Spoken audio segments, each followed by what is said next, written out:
বাংলা চলচ্চিত্রের ইতিহাসে পূর্ণিমা সেনগুপ্তর পরের থেকে ইতিহাস যদি শুরু করি, যতগুলি নায়িকা আসছে তার মধ্যে হাতে গোনা যদি 6 জন 7 জন একদম পারফেক্ট হিরোইন যদি আমি বলি, তাহলে ওয়ান অফ দ্যাম পপি।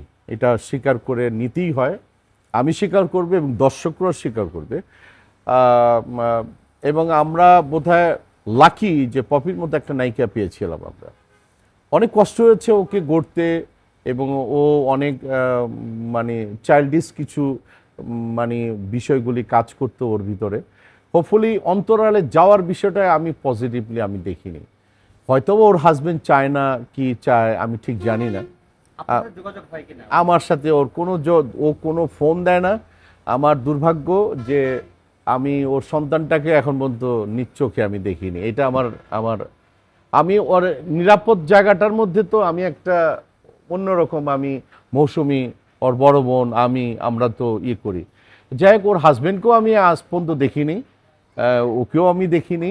আর সবচেয়ে বড় মনটা হয় কি, নায়াসিনামাইড ও স্যালিসাইলিক সমৃদ্ধ লিলি ফেস ওয়াশ যা ফেসের ডেড স্কিন সেল দূর করে দেয় দ্বিগুণ ফাস্টার ব্রাইটেনিং।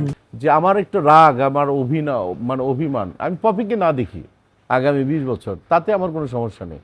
ওর বাচ্চাটাকে যদি নিজ চোখে দেখতে পারতাম, একটু কোলে নিতে পারতাম, এতে আমার আক্ষেপ।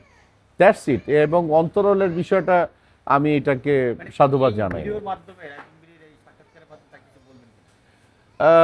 আমি একটা জিনিস খালি বলবো, মানে এখানে সিনিয়র তুষার আছে, আমি বলবো যে ও অন্তরালে থাকুক আর যেখানেই থাকুক না কেন, ওর কনজুগাল লাইফ, ওর ফ্যামিলিগত লাইফ, ওর সুস্থতা, সব কিছু ওর সবচেয়ে বেস্ট ওয়ান, মানে ভালোটাই আমি চাইবো।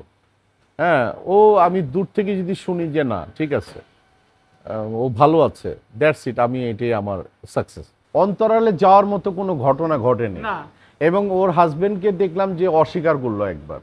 হ্যাঁ, এই জিনিসটাকে আমি ওর যদিও সম্পর্কে আমার অনেক ছোট, আমিও এটাকে একটা পুরুষশালী মানে মেটার আমি বলবো না যে এই সন্তান আমার না, ও পপিও আমার স্ত্রী না, আবার এই এই এই ভদ্রলোকেই হচ্ছে পপির হাজবেন্ড।